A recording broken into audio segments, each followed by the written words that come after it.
नमस्कार, खबर उत्तराखंड में आपका स्वागत है। मैं हूं राहुल चौहान। खबरों में बढ़ने से पहले एक नजर आज की हेडलाइंस पर। उत्तराखंड में विकास को मिली रफ्तार, धामी सरकार ने 99 करोड़ के कार्यों को दी मंजूरी।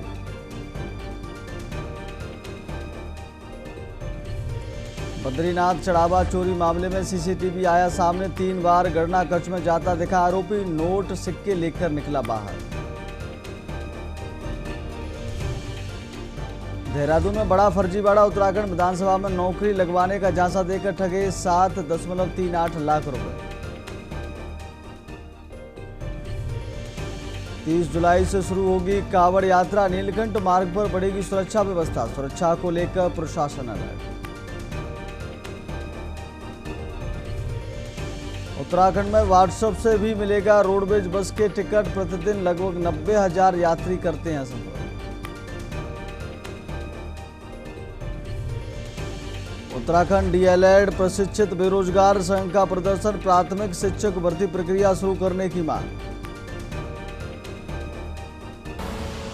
आप देख रहे हैं के न्यूज, खबरों का सारथी। सीधे चलते गए उत्तराखंड की खबरों में। खबर देहरादून से, जहां उत्तराखंड विधानसभा चुनाव को लेकर राजनीतिक गतिविधियां तेज हो गई हैं। कांग्रेस ने चुनावी तैयारियों को गति देते हुए जिम्मेदारियां तय करनी शुरू कर दी हैं, लेकिन पार्टी की रणनीति में वरिष्ठ नेता हरीश रावत की भूमिका को लेकर सियासी चर्चा शुरू हो गई है। भाजपा ने इसी मुद्दे को लेकर कांग्रेस पर निशाना साधा है।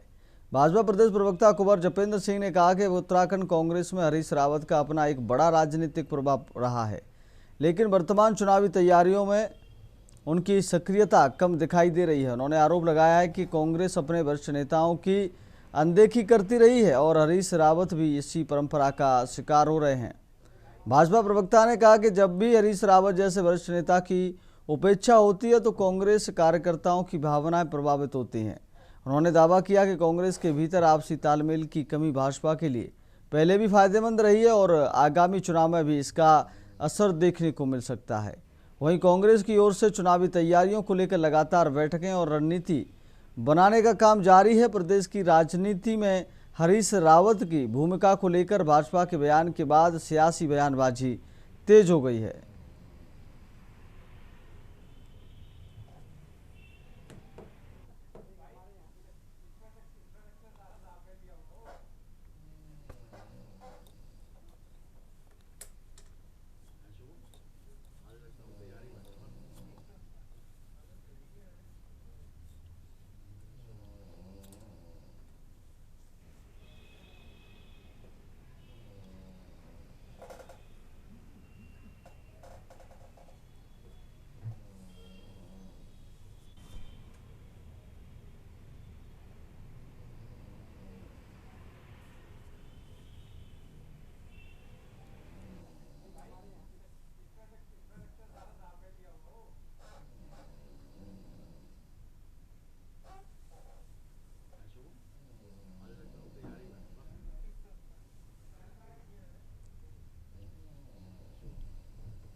हरीश रावत जी के लिए ये माना जाता है कि उत्तराखंड की आधी कांग्रेस हरीश रावत जी के इर्द गिर्द है और विपक्ष के नाम पे, कांग्रेस के नाम पे जो हरीश रावत जी की कार्यप्रणाली है वो कहीं ना कहीं प्रदेश में एक सार्थक संदेश भी कभी कभी देती है। लेकिन कांग्रेस द्वारा अपने उत्तराखंड के उस नेतृत्व को नज़रअंदाज करना, कांग्रेस के उनके बाकी साथियों द्वारा अपने एक सीनियर नेता का अपमान करना, ये कांग्रेस की परंपरा है। और ये केवल इसका शिकार हरीश रावत जी ही नहीं है, इसका शिकार पूर्व में भी कांग्रेस के बड़े बड़े नेता हुए हैं। अगली खबर का रुख करते देहरादून में आयोजित लोक संवर्धन पर्व कार्यक्रम के दौरान केंद्रीय अल्पसंख्यक कार्य मंत्री किरेन रिजिजू ने उत्तराखंड सरकार के कार्यों की सराहना की। उन्होंने कहा कि राज्य सरकार अल्पसंख्यक समुदाय के हितों को ध्यान में रखते हुए शिक्षा, विकास और कल्याण से जुड़ी योजनाओं को प्रभावी ढंग से आगे बढ़ा रही है। केंद्रीय मंत्री ने मुख्यमंत्री पुष्कर सिंह धामी की कार्यशैली की प्रशंसा करते हुए कहा कि मुख्यमंत्री योजनाओं की नियमित समीक्षा करते हैं और उनके क्रियान्वयन को लेकर गंभीरता से काम करते हैं। उन्होंने कहा कि उत्तराखंड में सरकार की प्राथमिकता सभी वर्गों को समान अवसर उपलब्ध कराना है। रिजिजू ने कहा कि भारतीय जनता पार्टी की नीति समाज के हर वर्ग के विकास और सहभागिता पर आधारित है। उन्होंने दावा किया कि केंद्र और राज्य सरकार मिलकर जन कल्याणकारी योजनाओं को धरातल तक पहुंचाने का काम कर रही हैं। कार्यक्रम के दौरान केंद्रीय मंत्री ने मुख्यमंत्री पुष्कर सिंह धामी को सरकार के कार्यों के लिए बधाई दी और कहा कि उत्तराखंड में विकास और सामाजिक कल्याण के क्षेत्र में लगातार प्रयास किए जा रहे हैं। इस मौके पर कई गणमान्य लोग भी मौजूद रहे।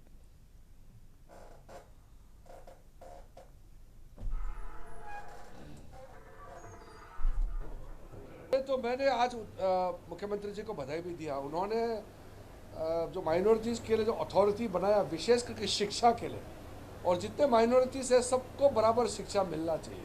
हम तो कोई तुष्टिकरण तो करते नहीं हैं, हम सबको न्याय देते हैं, और यही हमारा पार्टी का जो फिलॉसफी है उसको पुष्कर सिंह धामी जी ने बहुत अच्छी तरह से यहाँ लागू किया है। इसलिए मैं देखता हूँ, मैं इतना मुख्यमंत्री को देखता हूँ, सबने काम करते हैं। धामी जी का जो आत्मीयता के साथ जो काम करते हैं और लगन के साथ जैसे वो हर स्कीम को बारीकी से देखते हैं। अगली खबर का रुख करते खबर देहरादून से, जहां आगामी विधानसभा चुनाव 2027 को देखते हुए भारतीय जनता पार्टी ने संगठन को और अधिक सक्रिय एवं मजबूत करने की कवायद शुरू कर दी है। पार्टी ने बूथ स्तर तक संगठनात्मक ढांचे को मजबूत करने के उद्देश्य से प्रदेश में नई जिम्मेदारियां बांटी हैं। प्रदेश अध्यक्ष महेंद्र भट्ट की सहमति के बाद भाजपा ने 15 प्रमुख विभागों में नए संयोजकों और सह संयोजकों की नियुक्ति की है। भाजपा प्रदेश महामंत्री कुंदन परिहार ने बताया कि पार्टी का उद्देश्य समाज के वर्ग तक पहुंच बनाना और संगठन को जमीनी स्तर पर और प्रभावी बनाना है।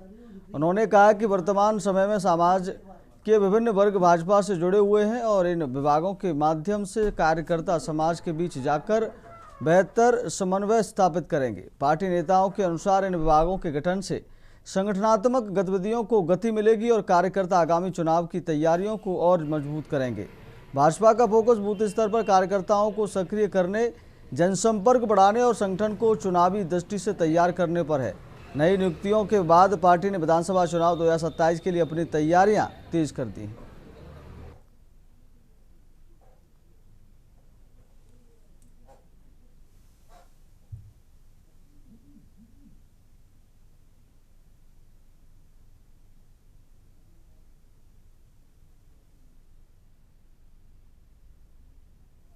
देखिए, आज समाज जीवन का कोई भी ऐसा वर्ग नहीं है जो भारतीय जनता पार्टी से नहीं जुड़ा है, और इसीलिए भारतीय जनता पार्टी ने भी हर वर्ग के लिए, हर क्षेत्र के लिए और इस प्रकार के जो विभागों की रचना की गई है, हम समझते हैं कि इसके माध्यम से कार्यकर्ता अपनी पार्टी को और अधिक सुदृढ़ करने का प्रयास करेगा और जिन जिन विभागों का उनको दायित्व दिया गया है उन विभागों को उसकी सूक्ष्म से सूक्ष्म जानकारी रख करके उसका अध्ययन करके पार्टी को, संगठन को मजबूत करने का काम करेगा और उनका लाभ हम आगामी जो विधानसभा के चुनाव हैं उस चुनाव में भी हम लेंगे। अगली खबर का रुख करते हैं खबर हरिद्वार से, जहां जिले में अपराध नियंत्रण और जन सुरक्षा को मजबूत करने के उद्देश्य से पुलिस ने सघन सत्यापन अभियान चलाया। एसएसपी नवनीत सिंह भुल्लर के निर्देश पर रानीपुर क्षेत्र में पुलिस टीम एक्शन मोड में नजर आई। अभियान के दौरान किराएदारों, घरेलू सहायकों और संदिग्ध व्यक्तियों का व्यापक सत्यापन किया गया। पुलिस टीमों ने क्षेत्र में घर घर जाकर लोगों की जानकारी जुटाई और सत्यापन प्रक्रिया की जांच की। जिन लोगों ने सत्यापन नियमों का पालन नहीं किया उनके खिलाफ मौके पर ही वैधानिक कार्रवाई की गई।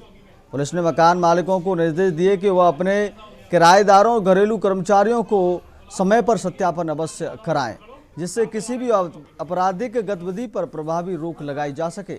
हरिद्वार पुलिस का कहना है कि शहर और ग्रामीण क्षेत्रों में सुरक्षा व्यवस्था को बेहतर बनाने के लिए सत्यापन अभियान लगातार जारी रहेगा।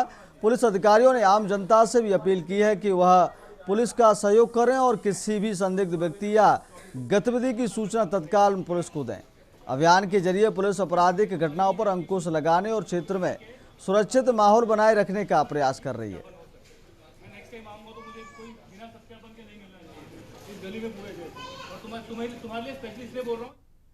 अगली खबर देहरादून से, जहां IGNOU ने जुलाई सत्र के प्रवेश प्रक्रिया शुरू कर दी है। छात्रों को उच्च शिक्षा के साथ कौशल विकास और रोजगार के बेहतर अवसर उपलब्ध कराने के उद्देश्य से इस बार कई नए सुधार किए गए हैं। IGNOU के वरिष्ठ क्षेत्रीय निदेशक डॉक्टर अनिल कुमार डिमरी ने जानकारी देते हुए बताया कि प्रवेश के लिए आवेदन की अंतिम तिथि 15 जुलाई निर्धारित की गई है। हालांकि इसे आगे बढ़ाए जाने की संभावना भी है। उन्होंने बताया कि इस सत्र में छात्रों के भविष्य और रोजगार की संभावनाओं को ध्यान में रखते हुए 2 नए रोजगारोन्मुखी पाठ्यक्रम शुरू किए गए हैं। इनमें MSc इन क्लाइमेट चेंज और MSc in AI and machine learning प्रमुख हैं। डॉक्टर डिमरी ने कहा कि उत्तराखंड जैसे पर्वतीय राज्य के लिए जलवायु परिवर्तन से जुड़ा पाठ्यक्रम काफ़ी उपयोगी साबित हो सकता है। वहीं आर्टिफिशियल इंटेलिजेंस और मशीन लर्निंग का कोर्स छात्रों को आधुनिक तकनीक से जोड़ने और कैरियर के नए अवसर उपलब्ध कराने में मदद करेगा। IGNOU ने इच्छुक छात्रों से अपील की है कि वे प्रवेश प्रक्रिया और पाठ्यक्रमों से जुड़ी विस्तृत जानकारी के लिए विश्वविद्यालय की आधिकारिक वेबसाइट पर जाकर आवेदन कर सकते हैं। मैं जहाँ तक प्रवेश का सवाल है तो इस समय एडमिशन जुलाई सत्र के लिए चल रहा है और जुलाई सत्र की अभी हमारी जो लास्ट डेट है वो 15 जुलाई है। इसमें पूरी संभावना है कि ये आगे भी बढ़ सकती है और इग्नू ने वर्तमान में जो है 2 बहुत ही जो है नए प्रोग्राम जो है शुरू किए हैं और उत्तराखंड के परिप्रेक्ष्य में एक प्रोग्राम तो बहुत ही इम्पोर्टेंट है। जैसे इग्नू ने जो है MSc इन क्लाइमेट चेंज का एक प्रोग्राम चलाया है, तो ये प्रोग्राम इसी सत्र से हमारा प्रारंभ हो रहा है और विद्यार्थी इसमें जो है एडमिशन ले सकते हैं। अगली खबर का रुख कर लेते। खबर देहरादून से, जहां चक्राता रोड स्थित नंदा की चौकी के पास का पुल पुनर्निर्माण कार्य पूरा होने के बाद एक बार फिर यातायात के लिए खोल दिया गया है। पुल शुरू होने से चक्राता रोड पर वाहनों की आवाजाही सुचारू हो गई है और स्थानीय लोगों के साथ साथ प्रतिदिन इस मार्ग से गुजरने वाले हजारों वाहन चालकों को बड़ी राहत मिली है। गौरतलब है कि पिछले वर्ष मानसून के दौरान हुई भारी बारिश के साथ यह पुल क्षतिग्रस्त हो गया था। सुरक्षा को ध्यान में रखते हुए प्रशासन ने पुल पर यातायात पूरी तरह बंद कर दिया था, जिससे लोगों को वैकल्पिक मार्गों का सहारा लेना पड़ रहा था और आवागमन में काफ़ी परेशानी हो रही थी। अब पुनर्निर्माण कार्य पूरा होने के बाद पुल पर वाहनों का संचालन शुरू कर दिया गया है। पुल खुलने से न केवल यात्रा का समय कम होगा, बल्कि चक्राता रोड पर यातायात का दबाव भी कम होने की उम्मीद है।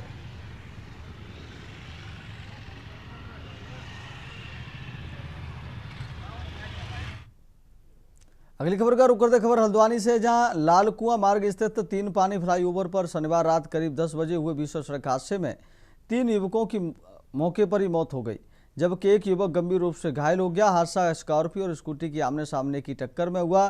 टक्कर इतनी जबरदस्त थी कि स्कूटी पर पूरी तरह क्षतिग्रस्त हो गई और घटनास्थल पर अफरा तफरी मच गई। पुलिस के अनुसार स्कॉर्पियो बरेली से जोली कोट की ओर जा रही थी, जबकि स्कूटी पर सवार 4 युवक फ्लाईओवर से गुजर रहे थे। हादसे में राहुल राजपूत, शिवम और अंशुक आर्या की मौत हो गई, जबकि टमटा गंभीर रूप से घायल हो गया। जो जानकारी आ रही है, करीब 10 बजे के आसपास जो फ्लाईओवर है उस पर एक स्कॉर्पियो और 4 युवक बताए जा रहे हैं, वहाँ पर एक स्कूटी पाई गई है। तो टक्कर होने से वो दुर्घटना घटित हुई है, जिसमें 3 युवकों की मृत्यु होना बताया गया। एक जो है सीरियसली इंजर्ड है, उनको यहाँ सुशीला तिवारी अस्पताल लाया गया है। अभी यहाँ पर उनका इलाज जो है चिकित्सकों द्वारा किया जा रहा है। 112 के माध्यम से सूचना मिली थी कि 3 पानी एक एक्सीडेंट हुआ है, जिसमें एक स्कॉर्पियो गाड़ी और स्कूटी आपस में टकराई है। तो मौके पे मैं स्वयं और थाना प्रभारी हमारे और रिटर्निंग CO ने और बाकी समस्त फोर्स मौके पे पहुँचे थे। तो वहाँ देखा कि 3 लोग घायल अवस्था में पड़े थे और एक हमसे पहले ही एक को स्वयं किसी के द्वारा हॉस्पिटल पहुँचाया गया था। अगली खबर का रुख कर लेते हैं। हरिद्वार के दूधाधारी चौक के पास मंगलवार को ई-रिक्शा और ऑटो की आमने सामने हुई जोरदार टक्कर में कई यात्री घायल हो गए। हादसा इतना तेज था कि दोनों वाहनों में सवार यात्री सड़क पर गिर गए, जिससे मौके पर अफरा तफरी का माहौल बन गया। टक्कर की आवाज़ सुनकर आसपास के लोग तुरंत घटनास्थल पर पहुंचे और घायलों की मदद करते हुए उन्हें उपचार के लिए अस्पताल भिजवाने में सहयोग किया। हादसे की सूचना मिलते ही पुलिस भी मौके पर पहुंच गई और स्थिति को संभाला। पुलिस ने यातायात व्यवस्था को सामान्य कराया और दुर्घटनाग्रस्त वाहनों को सड़क से हटवाया।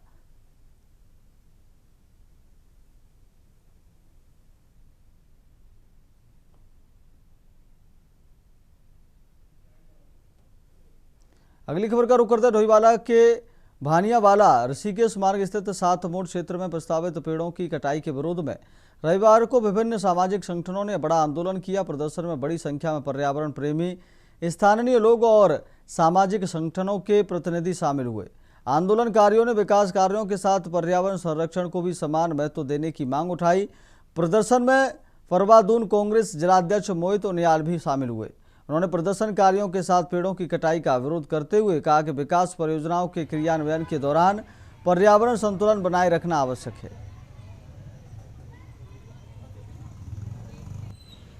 कहाँ से आए?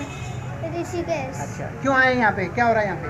पेड़ कटती हूँ। पेड़ कट रहे हैं, तो इनको क्या करना चाहिए? बचाना चाहिए? गलत हो रहा है? दुख है आपको? इधर देखो, तो पेड़ नहीं कटने चाहिए। क्या होगा अगर पेड़ कटेंगे तो? ऑक्सीजन नहीं ले पाएंगे। ये एक कोशिश है कि मतलब हो सकता है कि हम शांतिपूर्ण कोई भी प्रदर्शन करें तो वो ज़्यादा इम्पैक्ट लाए इंस्टेड ऑफ।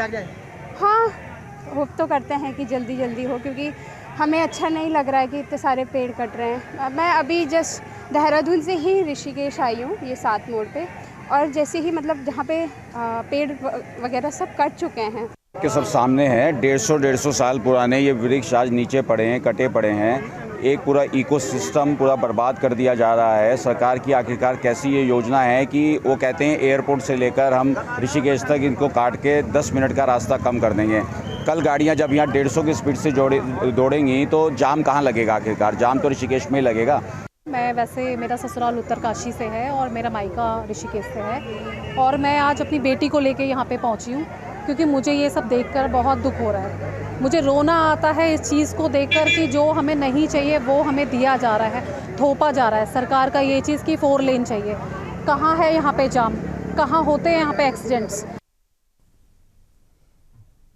अगली खबर का रुख करते उत्तराखंड क्रांति दल ने 2027 विधानसभा चुनाव को लेकर अपनी तैयारियां तेज कर दी हैं।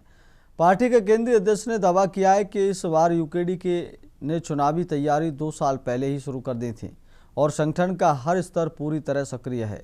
उनका कहना है कि वरिष्ठ नेताओं के साथ साथ युवा कार्यकर्ता भी लगातार धरातल पर काम कर रहे हैं, जिससे पार्टी को मजबूती मिल रही है। केंद्रीय अध्यक्ष सुरेंद्र कुकरेती ने कहा, मैं समझता हूं कि इस समय पहली बार ऐसा हुआ है कि हमने 2 साल पहले से ही तैयारी शुरू कर दी थी।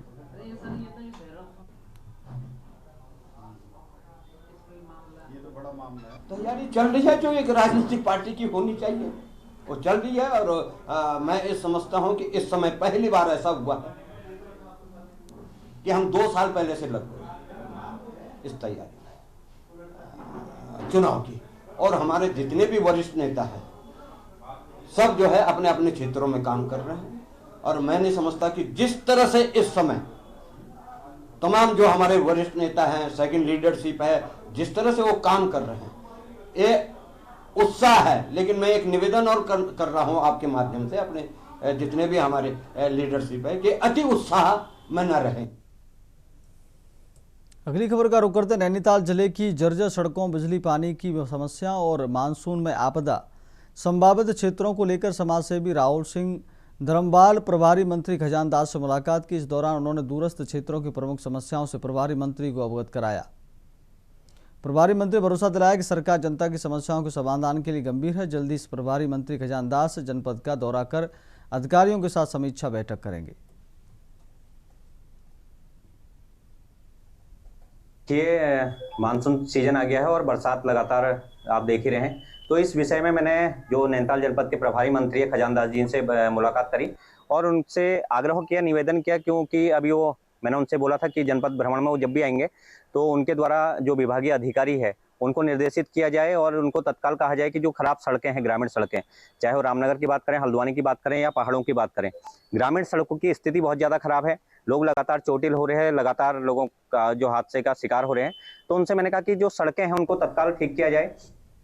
अगली खबर का रुख कर लेते उत्तराखंड में हरीश चमोली को भाजपा प्रदेश मीडिया संपर्क विभाग के प्रभारी की अहम जिम्मेदारी सौंपी गई है। लंबे समय से भाजपा पार्टी के लिए पूरी निष्ठा और ईमानदारी से काम करने वाले युवा हरीश चमोली को भाजपा की तरफ से बड़ी सौगात दी गई है।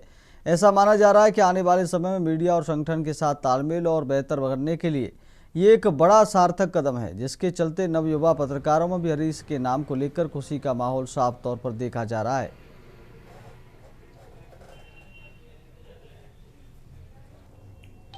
नमस्कार मित्रों,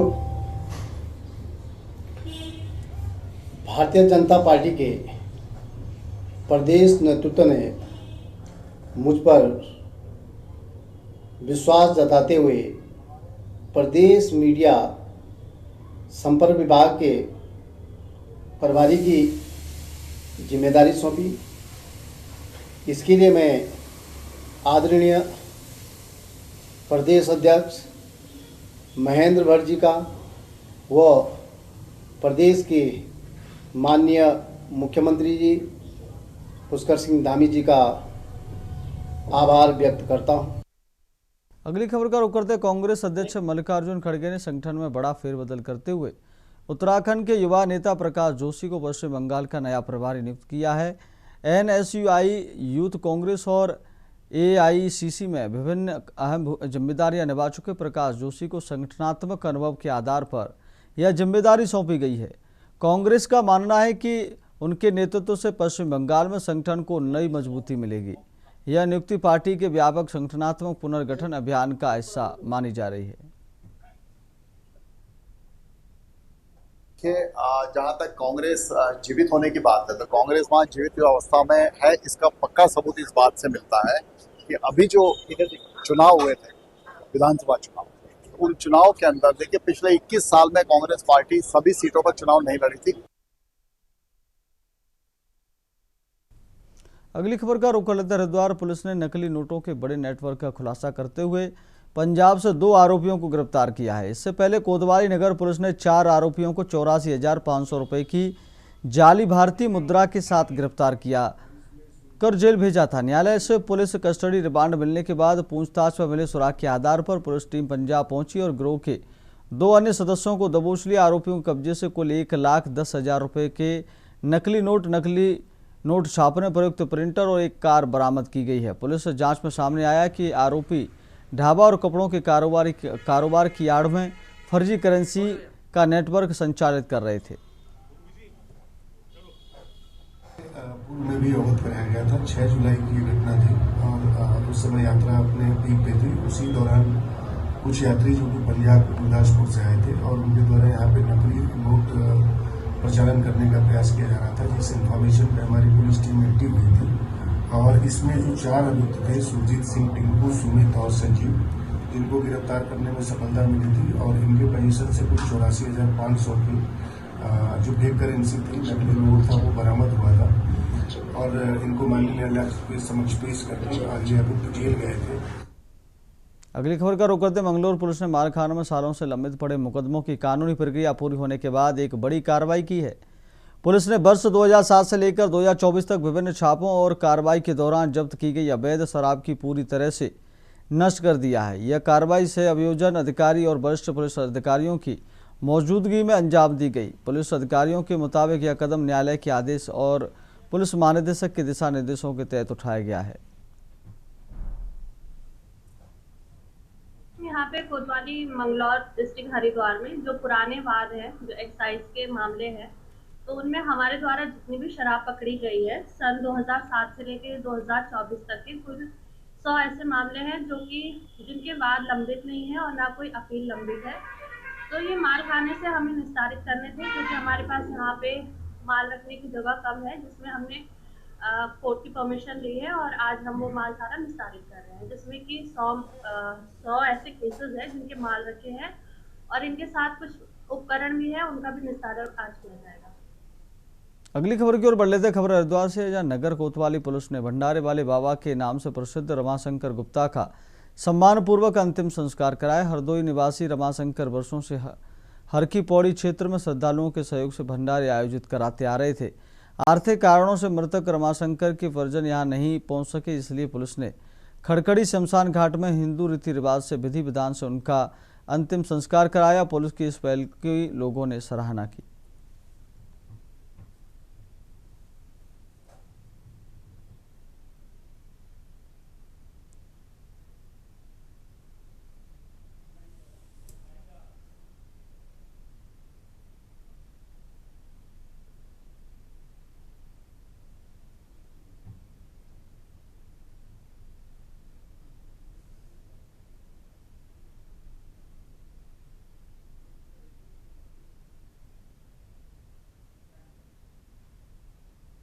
फिलहाल खबर उत्तराखंड में मेरे साथ इतना ही। देखते रहिए के न्यूज़ इंडिया। नमस्कार।